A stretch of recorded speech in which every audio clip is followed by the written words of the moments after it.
ஆந்திராவில் இருக்கிற சந்திரபாபு நாயுடு அவங்க கட்சிகள் எல்லாம் சேர்த்துட்டு இன்னைக்கு வந்து ஒரு மைனாரிட்டி ஆட்சியாக உட்காந்துருக்காங்க. இதை வந்து மறுபடியும் வந்து என்னடா இது வந்து ஒவ்வொரு எலெக்ஷனில் பார்த்தா போன எலெக்ஷனில் போன 2019 எலெக்ஷனாக இருக்கட்டும், நாடாளுமன்ற தேர்தலாக இருக்கட்டும், 2024 எலெக்ஷனாக இருக்கட்டும், ஒரு சீட்டு கூட பிஜேபிக்கு வந்து இந்த தமிழ்நாடு வந்து கொடுக்கல. அப்போ இந்த தமிழ்நாட்டை வந்து எப்படி பழி வாங்கணும் அப்படிங்கிறதுக்காக இவங்க கொண்டு வந்தது தான் இந்த மோடி லிமிட்டேஷன். அந்த அடிப்படையில் வந்து மக்கள் தொகை அடிப்படையில் வந்து இவங்க வந்து சீட்டு வந்து ஒதுக்குறாங்க. அப்படின்னா அந்த காலத்தில் வந்து இந்தியாவில் வந்து மக்கள் தொகை பெருகிட்டே போகுது, உணவு பற்றாக்குறை இருக்குது. இதெல்லாம் வந்து நம்ம சரி பண்ணணும், இப்போ மக்களோட பொருளாதாரத்தை வந்து நம்ம வந்து உயர்த்தணும் அப்படிங்கிற நோக்கத்தோட காங்கிரஸ் கட்சி ஆட்சியில் இருக்கும்போது என்ன சொன்னாங்கன்னா, எல்லாரும் வந்து குடும்ப கட்டுப்பாடு கடைப்பிடிக்கணும். முதல்ல என்ன பண்ணாங்க, இந்த 1990க்கு முன்னாடி பிறந்தவங்களுக்குலாம் தெரியும், நாம் இருவர் நமக்கு இருவர் அப்படின்னாங்க. அதுக்கப்புறம் நாம் இருவர் நமக்கு ஒருவர் அப்படின்னாங்க.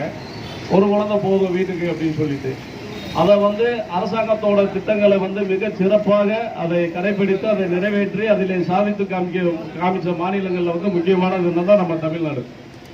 அதே போல ஜிஎஸ்டி வருமானமாக இருக்கட்டும், நாட்டில் வந்து என்ன சட்டங்கள் வந்தாலும் அதை வந்து மிக சிறப்பாக அதுக்கு முழு ஒத்துழைப்பு கொடுக்கக்கூடிய நமது தமிழ்நாட்டை வந்து இவர் வந்து வஞ்சிக்கணும் அப்படிங்கிற நோக்கத்தோட இப்போ என்ன பண்ணுறாரு, முதல்ல வந்து ஒரு 4 மாதத்துக்கு முன்னாடி நடந்த நாடாளுமன்ற கூட்டத்தொடரில் அவங்க இந்த பில்லை கொண்டு வந்தாங்க, இந்த டீலிமிட்டேஷன் பில்லை கொண்டு வந்தாங்க. அப்போ என்ன சொன்னாங்க, இந்த டீலிமிட்டேஷன் தொகுதி மறுவரைவை சட்டத்தில் வந்து 33% மகளிருக்கு இடஒதுக்கீடு கொடுக்குறோம் அப்படிங்கிற ஒரு மிகப்பெரிய பொய்யை சொன்னாங்க. அந்த ஆனால் 2023லயே நம்ம மகளிருக்கு வந்து 33% இடஒதுக்கீடு கொடுக்குற சட்டம் வந்து வந்துருச்சு. ஏன் நீங்கள் 2024 வந்து நடத்துகிற அந்த 543 தேர்தலையுமே 543 சீட்லையுமே நீங்கள் 33% இடஒதுக்கீடு கொடுத்துருக்கலாமே. அதை கொடுக்காம நீங்கள் வந்து நாடாளுமன்றத்தில் வந்து எம்பிக்களோட எண்ணிக்கை உயர்த்தணும் அப்படிங்கிற நோக்கத்தோடு தான் நீங்கள் வந்து அந்த வந்து கொண்டு வரல. இப்போ நீங்கள் மறுபடியும் ஏற்கனவே 4 மாதத்துக்கு முன்னாடி வந்த வந்து சட்டம் வந்து தோற்று போச்சு. அதுக்கப்புறம் வெஸ்ட் பெங்காலில் வந்து எலெக்ஷன் நடக்குது, அங்கே வந்து மம்தா பானர்ஜி கட்சி தோற்று போச்சு. இங்கே தோற்ற உடனே அவங்க என்ன பண்ணுறாங்க, உடனே வந்து அங்கே இருக்க மம்தா பானர்ஜி இருக்க கட்சியில் இருக்க எம்பிஸை பூரா அவங்க வந்து விலை கொடுத்து வாங்கிறாங்க. அதே போல் இங்கே சிவசேனா கட்சி, சரத்பவார் கட்சி, எல்லா கட்சியில் இருக்க எம்எல்ஏ வந்து எம்பிஸை பூரா வாங்கிட்டு இப்போ அவங்களுக்கு வந்து இப்போ அரசியலமைப்பு சட்டத்தை வந்து திருத்தணும் அப்படின்னா 3/2 பங்கு வந்து ஆதரவு வேணும். இப்போ அவங்களுக்கு கிட்டத்தட்ட வந்துருச்சு. அந்த 3/2 ஆதரவு வந்து வந்துருச்சுன்னா இவங்க வந்து என்ன பண்ணுறாங்க, இந்த 543 சீட்டுங்கிறது வந்து 825 சீட்டாக மாற்றணும்னு நினைக்கிறாங்க. 825 சீட்டாக மாற்றணும் அப்படிங்கிறப்ப சரியாக வந்து இப்போ இவங்க கொண்டு வந்திருக்கிறது என்னன்னா 50% உயர்வு அப்படின்னு சொல்கிறாங்க. 50% உயர்வு அப்படிங்கிறது வந்து எப்படி நம்ம வந்து ஏற்றுக்கிற முடியும்?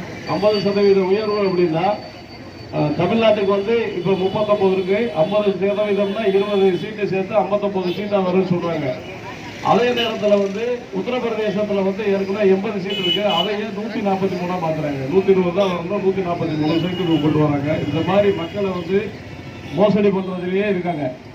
இதே போல வந்த ஒவ்வொரு சட்டத்தையும் வந்து எங்கள் தலைவர் ராகுல் காந்தி அவர்கள் ஒவ்வொரு தடையும் இதை வந்து மிக கடுமையாக வந்து எதிர்த்தாங்க. உதாரணத்துக்கு சொல்ல போனால் ஜிஎஸ்டி கொண்டு வரும்போது இவர்கள் வந்து மக்களை வாட்டி வதைக்கக்கூடிய ஒரு விஷயமாக இருக்கு. இந்த அளவு ஜிஎஸ்டி வந்து எந்த நாட்டிலையுமே இல்லை, இந்த ஜிஎஸ்டி ரேட்டை குறைக்கணும் அப்படின்னு சொல்லி தலைவர் ராகுல் காந்தி சொன்னாங்க.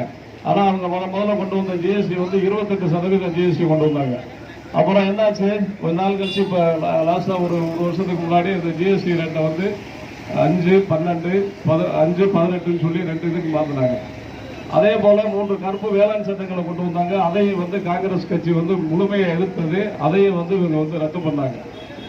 அது மாதிரியே இப்போ வந்து அந்த டீலிமிட்டேஷன் பில்லையும் கொண்டு வந்திருக்காங்க. இந்த டீலிமிட்டேஷன் பில்லில் வந்து தமிழ்நாட்டுக்கு நாங்கள் இப்போ போராடுறதே வந்து தமிழ்நாட்டுக்கு வந்து நீ என்ன பண்ணணும், ஒரு பள்ளிக்கூடத்தில் வந்து பரிசை வச்சுருக்காங்கன்னா நல்லா படித்து நிறைய மார்க் வாங்கின பசங்களுக்கு வந்து என்ன பனிஷ்மெண்ட்டாக கொடுப்பாங்க?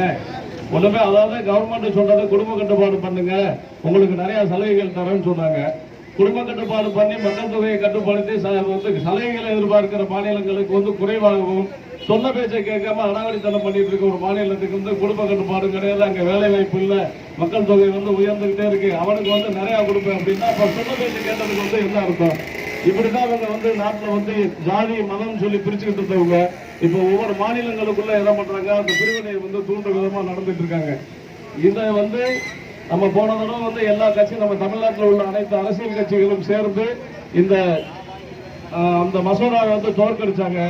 ஆனா இந்த தடவை வந்து தமிழ்நாட்டில் இருக்க நிலைமையே வேற. சில பேர் வந்து ஆதரிக்கிற மாதிரி ஒரு முடிவில் இருக்காங்க.